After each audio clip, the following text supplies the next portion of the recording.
Say you want a revolution, well, you know. All right, my friends, the revolution continues here on the Jordan Levy Show. Happy to have you with us, and we're going to be here till 6 o'clock. But right now we have some friends in the studio. I've just met them, so I can call them friends. As soon as I meet somebody, they become my friend. It's instantaneous. Anyway, just to remind you, we're on AM 580 AM 94.9 FM WTAG. And our telephone number is 508-755-0058. And we're happy to have with us this afternoon Dr. Ann Larkin, who's Associate Professor of Surgery, Assistant Dean of Graduate Medical Education. What a work card. She's got a business card. Director of General Surgery Residency Program at Umass Medical School and Umass Memorial Health Care in Worcester. And we can talk about all your background or not, but we're not going to do this. But then we also have Dr. Caroline DeBenedictis. DeBenedictis, okay. I was going to say Denebecto, but it's Denebectis. Anyways, a board-certified radiologist who specializes in breast imaging at Umass Memorial Medical Center and is assistant professor of radiology at University of Massachusetts Medical School. Welcome. Happy to have you both here. Thank you. So we had a little debate before we were going on. Who had the best job? The radiologist on my left, as you're watching this, on my left, or the surgeon on my right. But they both kind of work together as a team. Mm-hmm. So we're going to talk team here. That's right. Yeah. And let's start off with the obvious to everybody, and more women than men, but there are cases, obviously, of breast cancer in men, and that's the big misnomer. People don't know that. And I don't think most of us guys check ourselves very much, or our primary care docs don't check us very much. But anyway, we can even talk about that. But the predominant breast cancer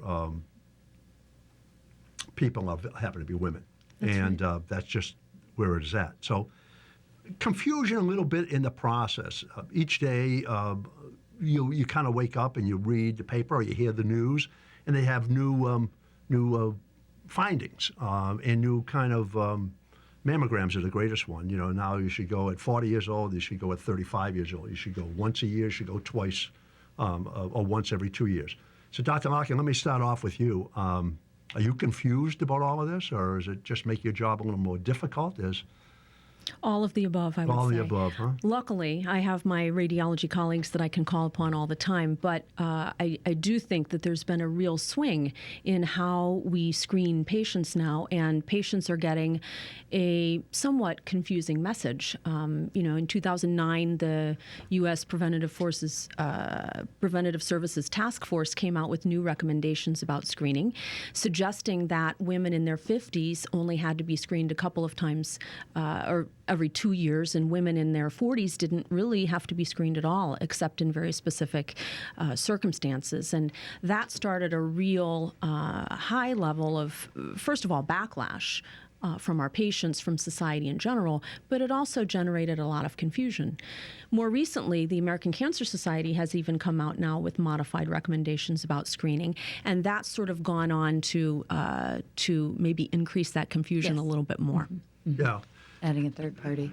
Dr. Benedictis, I'm going to have a hard time with your name. Carol. Dr. D is what my patients call me. Just call you Dr. Dr. D I can handle. Dr. D, here we go. From the radiologist point of view and diagnosis and early treatment, we'll get into all of that. Sure. How does this change what you do every day? So it changes in that we get a lot more questions from our patients, a lot more questions from our referring clinicians. What should we do? And the governing body of radiologists, which is the American College of Radiologists, still maintains that annual mammography, is recommended starting at age 40 and annually. However, it's a case-by-case basis, and not everybody's the same. And so you have to look at each person and see what's right for them. However, we do know that there is as much as a 20 to 30% decrease in mortality from screening mammography in general. And the other thing that I think gets lost in this sometimes is screening mammography's changed. It was analog, which was film. You used to get the film. Then it was digital, which had been shown in the DEMIS trial to be superior to analog mammography. Now we have tomosynthesis, and there's not as much data on tomosynthesis. And part of the reason that 40 And what is that? Tomosynthesis is 3D mammography. Well, it's Okay. quote 3D mammography. Okay. It's not really 3D, but what it does is it's great in dense breasts because it allows us to take pictures of the breast at different parts of the breast and essentially peel away layers of dense tissue. And dense tissue is what can mask cancers. And that's why people think mammography isn't as useful in young women, because young women have dense breasts. And so since breast cancer is white on a mammogram and breast tissue is white, if you put a white cancer in a white breast, it's like a polar bear in a snowstorm. You can't see it. And so that screening doesn't help as much with mammography, is what was thought. However, now with tomosynthesis, which most of these recommendations are not based on, these are based on digital or analog mammography, the sensitivity of mammography has increased with tomosynthesis, especially in women under 50 and women with dense breasts. So this is what makes all these recommendations hard, because yes, the recommendations have a point that there's decreased sensitivity of mammography in young women, but that was old mammography, and there haven't been enough studies yet. There's been a few that show tomosynthesis is promising, but not the large-scale studies that I think places like the United States Preventative Services Task Force want to justify a recommendation. But we've all grown up, certainly I have grown up with this early detection process that's been embedded in our mind for any kind of a cancer screening, of whether it's breast cancer or other kinds of cancers or other debilitating diseases and some mortality rates. Go to the doctor, get your annual physical, go to the gynecologist if you're a woman, get your checkups, do the things. So why are these other, super agencies or whatever they are, organizations, including the American Cancer Society, coming out and trying to change things? What's wrong with getting early detection? And why not play it on the side of being cautious? That's a great question. Is it insurance driven? No, I don't believe that it's insurance driven. I can't really speak to that. I try to stay as far away from the. No, but that's a reality. I mean, it's out there. I mean, it is. I mean, so maybe the first question, I shouldn't have thrown the second one. I mean, why would the American Cancer Society not come out and regulate, not regulate, but suggest and weigh in on the side of precaution? So I believe that, as Carolyn said, that there is this real sort of analysis of the data that is happening right now across the world. It's really not just in the United States. It's in Canada, it's in Denmark, it's in the rest of Europe, that is really questioning, are we doing too much? And this even sort of spills over into how we treat very early cancers. But the point that you make, Jordan, about early detection is really key. And we at Umass Memorial Health Care, our team that works with all of our breast cancer patients, we believe that screening is critical and early detection is critical.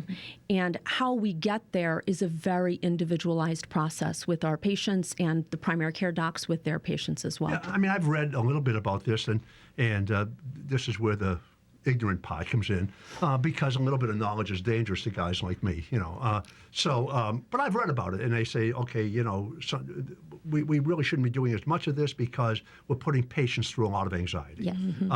Get it. Believe me, I'm anxiety A, capital A. Okay, I get it. Well, also when we see a lot of false positives, and that puts women at risk to have a biopsy, needle biopsy, and it comes back calcification or just tissue or whatever. So we don't want to do that. But what if you're wrong? That's where I'm confused here. So maybe you can help me. What if they're wrong? I mean, you're a radiologist. This is what you do. You're a surgeon. This is what you do. You're not looking for business. You're just trying to help people. Definitely. This is what you do. Definitely. Again, why not weigh in on the side? Okay, so they're disagreeing or they're not ready. They don't have enough data on this new type. Why not just wait until they have data before they tell people, lead them in a direction that may endanger their life? Well, there's a few reasons. Mammography isn't a perfect test. I read hundreds of mammograms a day, and it's not perfect. But we don't have a more perfect test yet.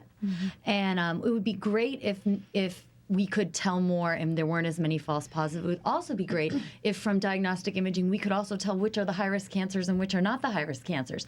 But at this time we can't.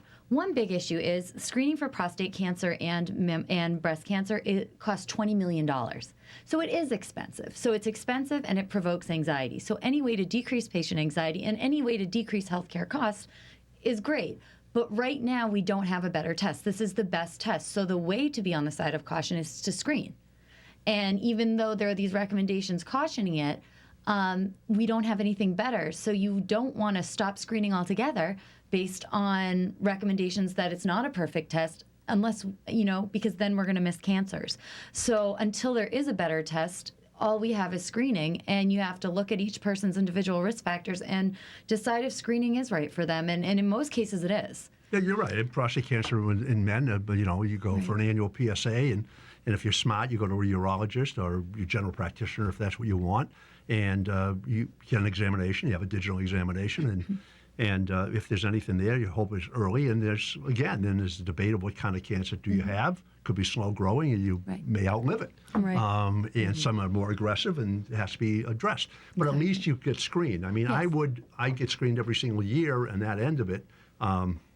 No pun intended about the end of it, but I mean, it's where it's at, and it gives me peace of mind when I walk out of my urologist's office. I feel good. I've been checked, and I got another year in life or something. Maybe I'll get hit by a brick. I don't know, but I do because I want to be proactive with my own health. Right.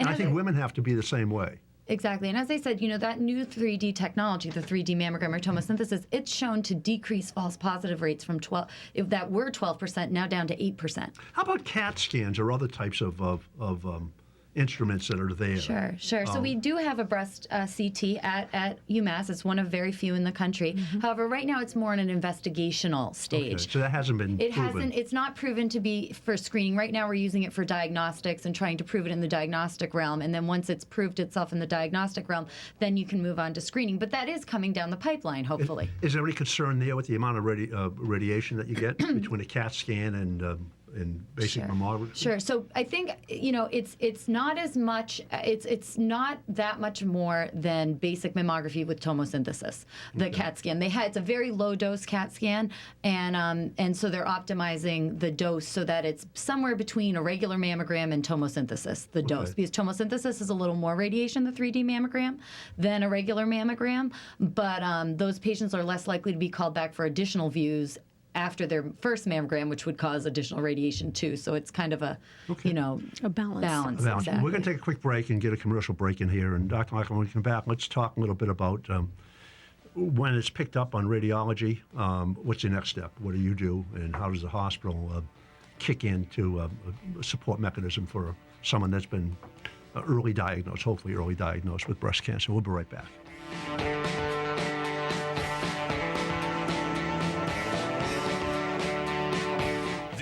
Is the Jordan Levy Show. As a president, as a chief executive of this country, he doesn't even hide his dislike for other people that don't agree with him. On News Radio 580 and 94.9 FM, Worcester's news, weather, and traffic station.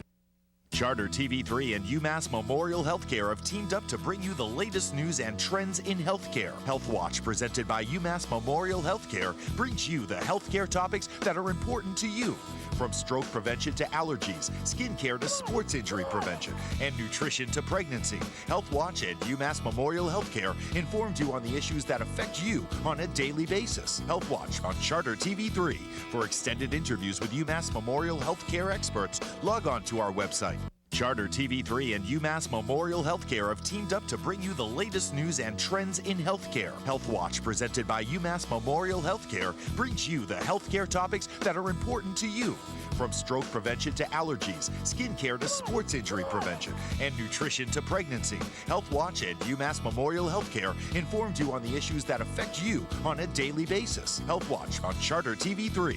For extended interviews with Umass Memorial Health Care experts, log on to our website. Coming up this week on the Friday Night Football Frenzy, it's a big one in Division 2 as St. John's visits Doyle Field to face Leominster. Division 4 and city rivals square off as Holy Name battles Doherty. Valley Tech begins its drive to Gillette as the Beavers visit St. Bernard's. And Tantascwa and Grafton renew acquaintances down on the reservation in a D4 showdown. The Frenzy on Charter TV 3. The Frenzy is presented by Bay State Savings Bank, Herb Chambers, Toyota of Auburn, and UMass Memorial. Hi, I'm Dale LePage. And I'm Sarah Blodgett from Charter TV3's entertainment show, WooTube. Be sure to tune in to WooTube every month for local music and comedy videos. Now you're not alone. I want to play. Hey, just put that gun away. Interviews with local venue owners and upcoming events in your area. It's your music and comedy videos, all the events you want to attend, and all the places you want to be. WooTube. With Commerce Bank's new Platinum checking account, you can use any ATM anywhere in the USA and pay no fees. Along with our new Platinum account, Commerce Bank also offers free personal and free business checking accounts, saving you even more money. Now, you can withdraw cash from any ATM anywhere in the USA for free with Commerce Bank's new Platinum checking account. Call, click, or stop into any of our convenient locations to open yours. Tune into Charter TV3's Fall Concert Series with Dale LePage and friends falling for you. Oh, I'm falling for her as we walk in fields of gold. And Crooning Country. Keeps Georgia on my mind. You got the best side of goodbye. Sponsored by Millbury Healthcare on Charter TV3. I'm Lisa Conant from the Hanover Theater. Join me every Thursday during Worcester News Tonight at 10 p.m. for the Hanover Theater This Week. Discover the magic of Broadway, music, and more at one of the world's top theaters, the Hanover Theater, right here in Worcester. I'm Greg Lavelle from College Advisors TV, and I'm a registered representative with Cetera Advisor Networks. On this show, I discuss planning for college, the importance of proper funding, and planning and everything in between. Join me on College Advisors TV. It all starts with a touch. The smallest thing that sets her heart in motion. The rhythm of love, the only jewelry powered by her heartbeat. I'm Lisa Conant from the Hanover Theater. Join me every Thursday during Worcester News Tonight at 10 p.m. for the Hanover Theater This Week. Discover the magic of Broadway, music, and more at one of the world's top theaters, the Hanover Theater, right here in Worcester. Remodeling or just replacing your kitchen appliances or washers and dryers, Percy's has huge package price savings and long-term interest-free financing for those that want it. And remember, we install everything we sell. So remember, Percy's always has 3 ways to shop: in-store, by phone, or online at Percy's.com. Percy's wants to earn your business and keep your holiday shopping local. Percy's, first on Gold Star Boulevard in Worcester, or shop us online at Percy's.com for all your appliance and electronics needs. Hi, Jim Polito here. Has this ever happened to you? You're relaxing at home when suddenly... Yes, can I help you? Yeah, we was in your neighborhood today doing a job, and we got some extra driveway seal coating. There's only one way to avoid this annoying interruption. Have your driveway done by my friend, Dave Letourneau and Pioneer Seal Coat. Once the unprofessionals see you've already had a professional job done, they'll stay away. Call Dave Letourneau for a free estimate at 508-615-7325 or 508-615-SEAL. Stay tuned for the Educational Minute, sponsored by Becker College's Center for Accelerated and Professional Studies.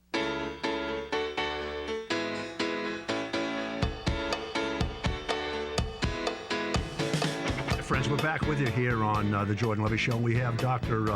Ann Larkin, Associate Professor of Surgery, Assistant Dean of Graduate Medical Education, dealing in basically breast cancer at the University of Massachusetts, along with teaching it. And I say Dr. D, but I don't know, her name is Caroline DeBenedictis. She's a board-certified radiologist, specializes in breast imaging at Umass Memorial. We've been talking about early detection, some of the issues that are around there that are confusing to patients. And I thought maybe we would spend a couple of moments, Dr. Larkin, to talk about your profession, which is surgery and breast surgery, basically. And early detection comes out of Dr. D over there, and you get it. And what happens? So the way that we treat our breast cancer patients at UMass is a very team-oriented process. The patient initially will oftentimes get their biopsy done in radiology, and hopefully we've caught the breast cancer at the very earliest stage, which is where the cancer cells are still confined to the little tubes that are within the breast called ducts, and isn't capable of really spreading anyplace else in the body. We call that a stage 0 breast cancer, and that's the best of all possible worlds because that's a 100% curable disease. The patient will come to us with the diagnosis already given to them, usually by their primary care doctor, and then I, as their surgeon, will have a long conversation with them about what all of their treatment options are and where we need to go from there. We set up a team visit with them as well because we feel at UMass that it's very important for all of the doctors and the patient to be on the same page with all of their treatment, so that because we know that patient A is not the same as patient B. Mm-hmm. Their treatment options may be different. The way that they want to proceed with treatment may be very different, whether it's surgical or whether it's chemotherapy or medication. There are all kinds of nuances to how we treat breast cancers now, and it needs to be very individualized. So we involve all of the doctors at the outset before I ever take them to the operating room to treat their breast cancer. So you just kind of, it's by team effort. It is a team effort. Which is excellent, I would think. So you don't have to go to Dr. A, Dr. B, Dr. C, Dr. D, and end up with the surgeon. That's right. And then maybe go back to Dr. A again. Wait a minute, I got some questions. I forget to ask that question. Everyone's kind of in the team. Mm-hmm. We see them at the same day. At the same day, mm-hmm. same time, mm-hmm. basically, and you get those answers. And if you go back, you get those answers. From the surgical point of view, has that changed dramatically about how you approach this? Lumpectomies versus the removal of the breast, the double mastectomies? Mm-hmm. That's a great question. I'm fortunate enough not to be old enough not to remember the days of lumpectomy. So since I've been practicing, lumpectomy has always been the standard of care, a standard of care. Okay. Just as good as mastectomy in terms of survival from breast cancer. So what I have seen change over the course of the years is that many more women nowadays are choosing bilateral mastectomy instead of a lumpectomy, or instead of one side mastectomy, they want both sides removed, like Angelina Jolie. In Angelina Jolie's case, she had a gene that causes breast cancer. The BRCA gene? That's right. And that is a very, very reasonable surgical decision in those cases. We find, though, that many of our patients they have a fear, a very real fear of getting breast cancer again in the future, and they want to minimize that fear as much as they can, and they feel that the way that they can best do that is by removing both breasts. So very dramatic. And that also has some correlation to ovarian cancer? The gene. The gene. The BRCA gene does. Because I think she's even gone to have her ovaries removed. Ovaries removed. That's right. That's right. That's really a dramatic way of approaching it. A very dramatic way. Well, and dying is pretty dramatic, too. And in those patients that have that BRCA gene, I think we all feel that we need to do everything we can to make sure that they never get breast cancer. If they have it once, we want to make sure they never get it again. If they've never had it, we want to make sure they never get it. Okay. We're going to have to break for 4:30. I'm just going to ask you to hang in here for about another 5 or 10 minutes after the break, and we can talk about, make sure we get the whole issues out there so people are well informed about what they should do if they feel something or do something, or the doctor hasn't taken some steps, what they should do next in order to protect themselves. We'll be right back.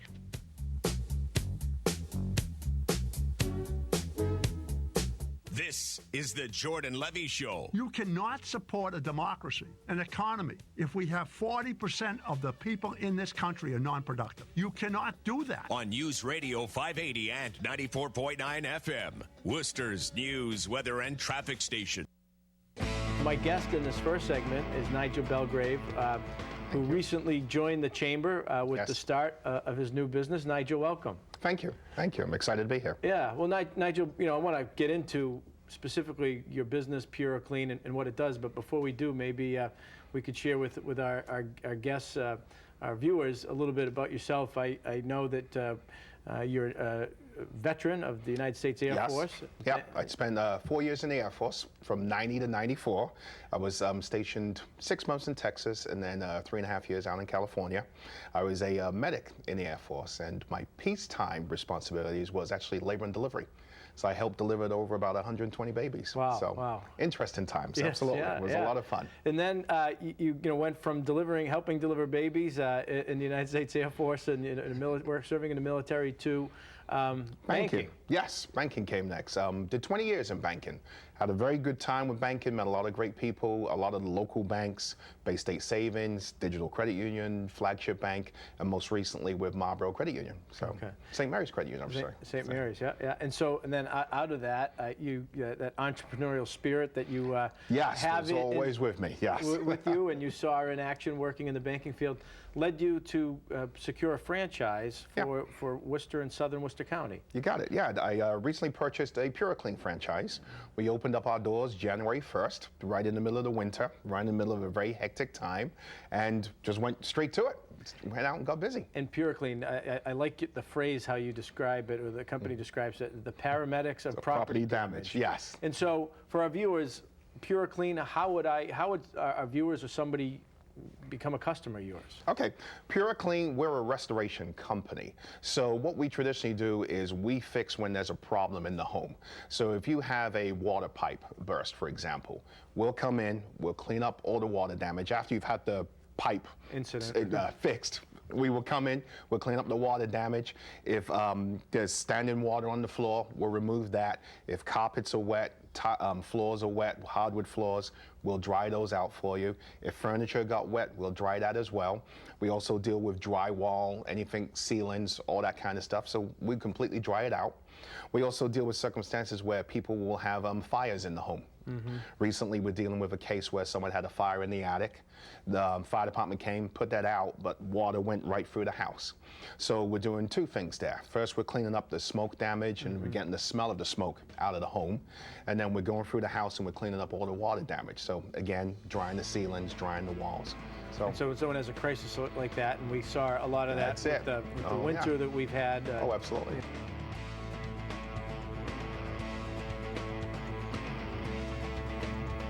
Society's most pressing social problems.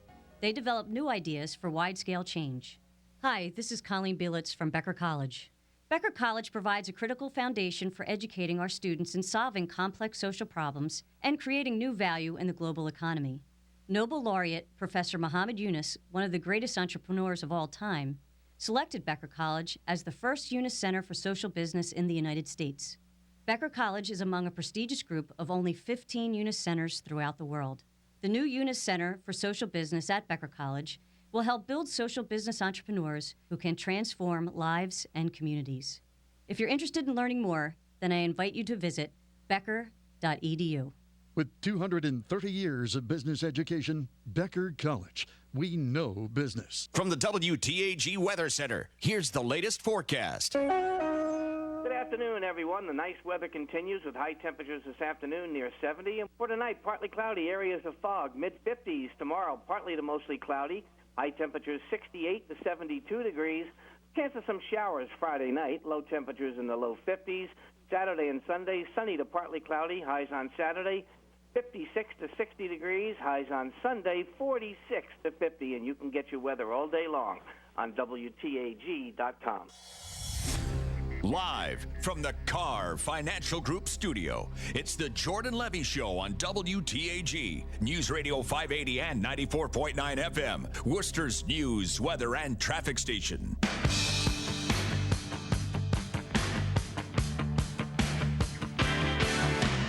All right, my friends, we're back, and we've been talking to two physicians from the University of Massachusetts, both medical school and Umass Memorial Hospital, Dr. Ann Larkin, who is a associate professor of surgery and a breast surgeon at UMass, and she has a long resume that I'm not going to read.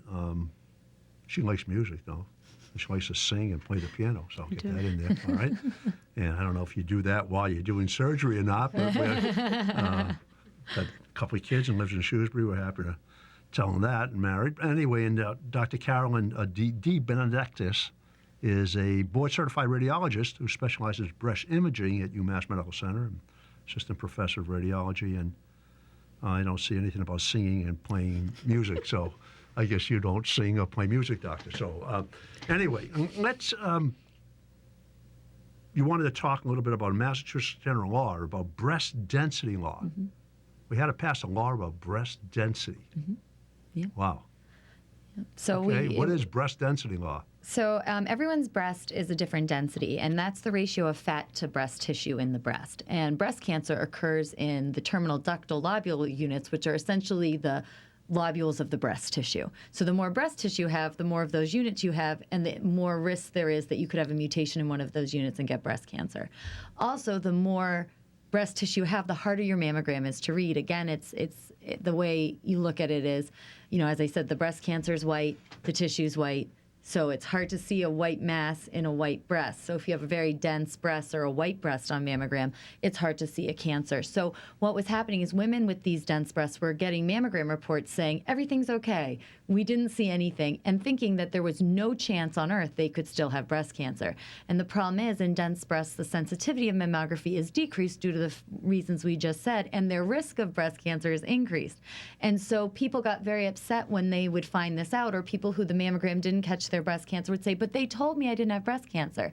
So now the breast density law tells women, informs them after their mammogram if they have these dense breasts, which is they're moving away from the system of percentages, but greater than 50% breast tissue versus fat.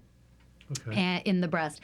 And what we tell them is, A, your breasts are dense, so you can make informed decisions based on your breast density. Your breasts are dense, and mammography is not as sensitive in dense breasts, and dense breasts have an increased risk of breast cancer. And so women are getting this letter in the mail, which some of them find very confusing because they're not sure. The mammogram said negative, but now you're telling me I could still have breast cancer.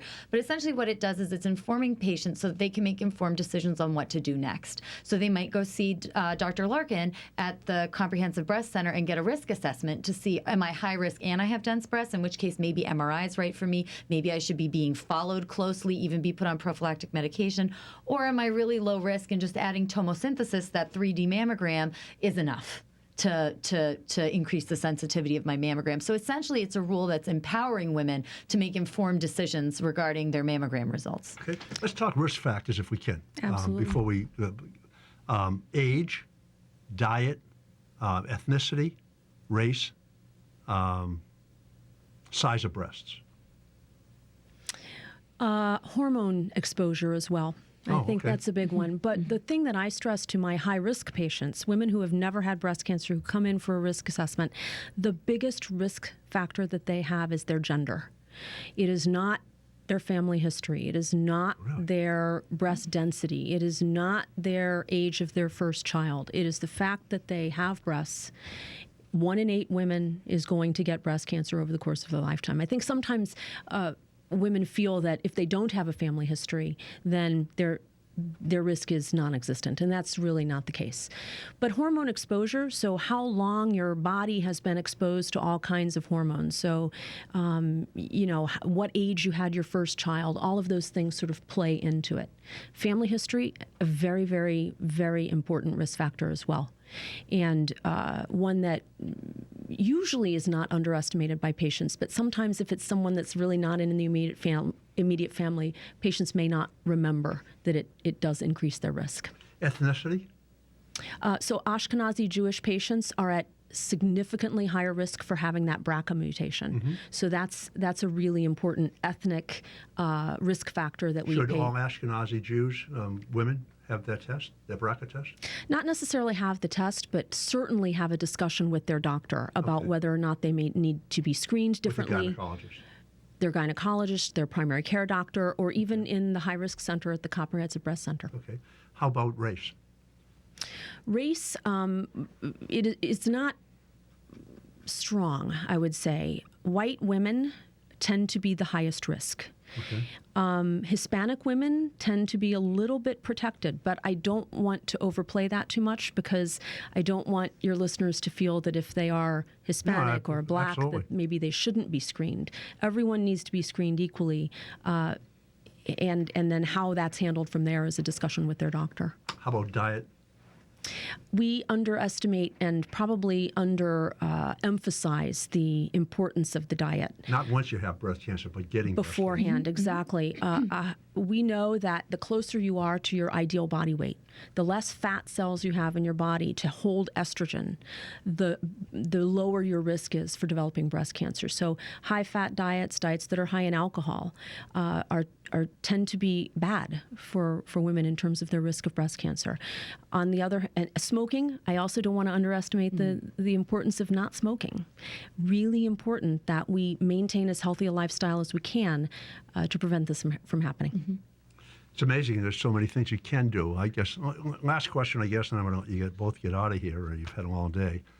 How many did you read today, did you say? Oh, I was doing research today, but some days I read like 100 I mean, that's mind-boggling. Yeah. I mean, I just try to do a computer screen to do this crazy radio show, and my eyeballs are meeting, so I just can imagine the strain that you put yourself through, because you have to be right. Yes, I mean, you have to be right, and you have to be right. I mean, this is not like me kind of tripping over a word and making up a Levyism, you know. I mean, it's a little different. How about men? We don't talk much about men and breast cancer. That's right. But men have breast cancer. I've known one person that died from breast cancer. Men can get breast cancer. It's less than 1% of the breast cancers that we see, but it's a very important thing for men to know that if they get a lump or they notice that there's a change in the nipple or scaliness or anything just doesn't look right to them, they need to have soreness. Sometimes soreness, but that's not as common. Not as common. They need to get it checked out by their doctor. Okay. Get in for a biopsy. Not ignore it. I mean, because I think most guys just don't know breast cancer is not a man guy. That's right. That's a woman thing. You know, prostate cancer the guys get, breast cancer the women get. I get my own. Leave me alone. But that's not the way it should be. That's right. So if you have symptoms, you should go see your doctor. And historically, men have done more poorly, have a poor prognosis, mainly because they present so late. Because it's not a screen for, and it's just not something people even know, so they feel a lump and they ignore it because they think, well, I'm a man, I couldn't get breast cancer. Okay, people listening to the show, I got one more question. I always have one more question. People listening to the show, I hope they're less confused. I hope they are, and I thank you both for being here. I think it was great.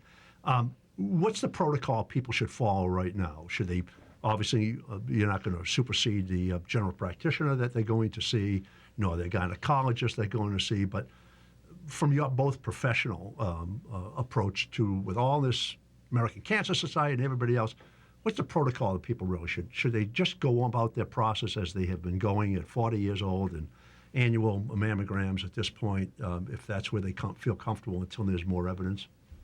I think that that's a loaded question, I know. But I think that the word that you used is where they're most comfortable is the key. Having the conversation with their doctor. Some women really can't stand mammograms. And if they don't have a family history of breast cancer and they have a very low risk profile, they may choose to wait until they're 45 to have their regular screening mammograms. Other women cannot tolerate that risk of maybe missing something at a younger age. And that's all a very personal decision with their doctors or with their physician at the high-risk breast center. Great. And that conversation should begin at 40. Should begin at 40. That conversation should be had at 40. So if the decision is for them screening starting at 40 is right, like the radiologists recommend, then they'll be on time to screen when it's appropriate for them. You know, obviously self-examination and all that stuff has to take place even if you're younger than 40 years old. I mean, you've got to do, but that's now being questioned too. About how effective that is. That's another controversial Maybe when you come back, we can have that discussion about that. We'd be happy to. But I thank you so very much for coming in. I know you're busy, but thank you for coming up and sharing with our audience. I hope it helps somebody out there have a better understanding of what they should be doing to feel comfortable and do the right thing for themselves. Thank you so much. Thank you for having us. All right, Steve, we'll take a break. We'll be back.